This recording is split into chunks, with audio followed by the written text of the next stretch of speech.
Eric Swalwell didn't just defend Jack Smith, he exposed the quiet truth Republicans never want on camera. What he said about Trump, January 6th, and GOP hypocrisy cut straight through the performance. Mr. Smith, I want you to have the utmost confidence in what you did. You did everything right.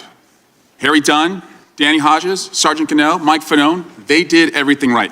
These guys, my Republican colleagues, are a joke. They're wrong. History will harshly judge them, so I want you to lean in today. You have nothing to be ashamed of. You did everything right, sir. And these guys are so lucky they're not under oath, because they would have to tell you what they really think of Trump. They call him crooked. They call him cruel. They call him a scumbag. I've heard you all say it. You're lucky you're not under Trump, but when the lights go on and the cameras are on, you're tiny, you're small, you shrink.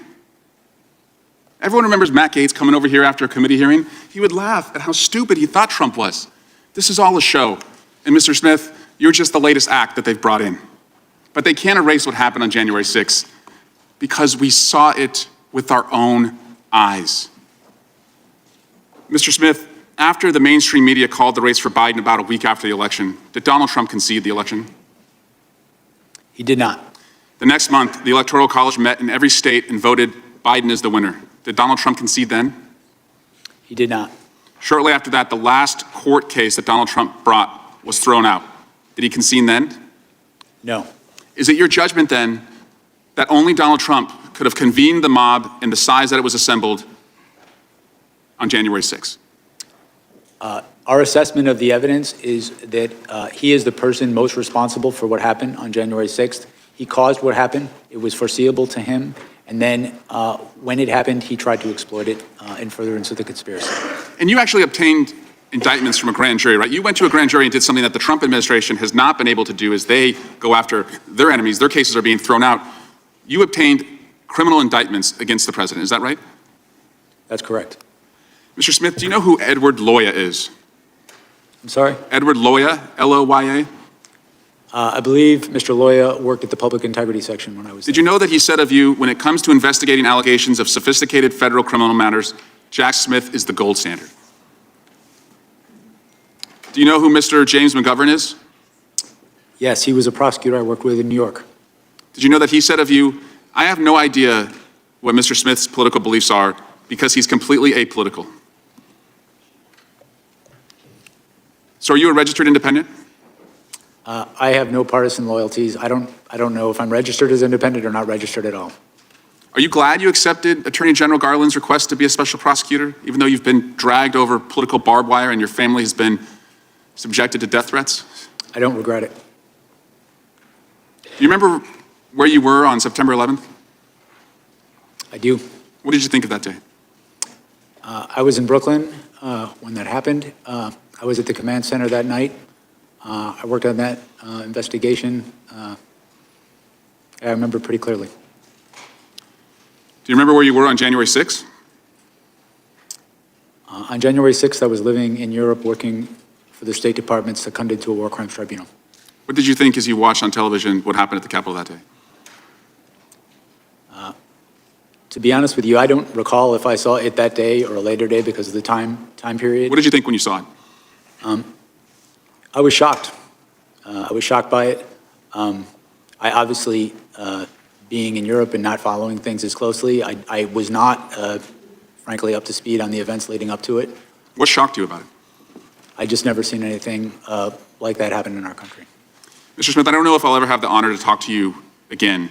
If I don't, please know that I and my colleagues on the Democratic side, and even my Republican colleagues when they speak privately, have nothing but respect and appreciation for what you tried to do and how you did it.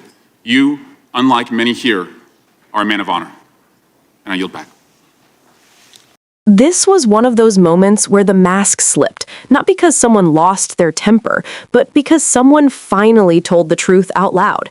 Representative Eric Swalwell wasn't speaking in abstractions. He wasn't theorizing about January 6th. He was standing in front of a man who did his job, followed the evidence, upheld the law, and paid an enormous personal price for it.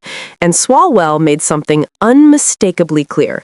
Jack Smith did nothing wrong. The officers who defended the Capitol did nothing wrong. The prosecutors who followed the facts did nothing wrong. The only people disgracing themselves in that room were the Republicans pretending they don't know exactly what happened. Swalwell's most devastating point wasn't even about Trump. It was about cowardice. He said what many people in Washington already know but rarely say on the record. Privately, many Republican lawmakers admit Trump is corrupt, cruel, and dangerous. They mock him. They ridicule him. They call him unfit. But the moment the cameras turn on, they shrink. They perform outrage. They attack the investigators instead of the crime. That's not leadership. That's fear. Swalwell reminded everyone of the timeline Republicans desperately want erased. Trump lost the election. He didn't concede. The Electoral College certified Biden's win. He didn't concede.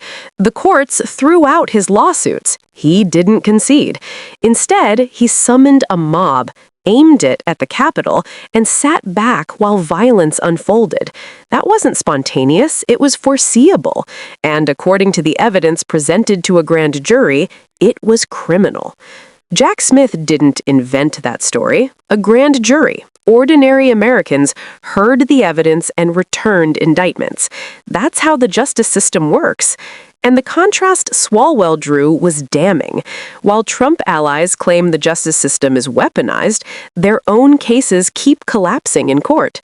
Smith's cases didn't collapse. They advanced because they were grounded in facts and law, not grievance. What made this moment especially powerful was how human it became. Swalwell asked Smith about September 11th, about January 6th, about shock, about seeing something you never thought you'd see in America. And Smith's answers weren't political, they were quiet, restrained, and deeply American. A career prosecutor, apolitical, motivated by duty, willing to endure threats to his family because the rule of law mattered more than personal comfort. That's the part Republicans don't want people to see, because this hearing wasn't about Jack Smith's integrity, it was about theirs. And Swalwell flipped the script. He told Smith what history will say, that when democracy was under attack, some people stood up, followed the evidence, and did their jobs. Others put on a show and tried to rewrite reality. January 6th cannot be erased. We all saw it, and no amount of bluster, mockery, or intimidation will change the truth. This moment matters because it draws a clean line between accountability and cowardice, between truth and performance, between democracy and authoritarian loyalty tests. And Democrats are making it clear which side they're on. If you believe no one is above the law, if you believe January 6th was real and dangerous, and if you believe democracy survives only when truth is defended, share this video, subscribe to Blue Lens Politics, and stay engaged, because history is watching and silence is not an option.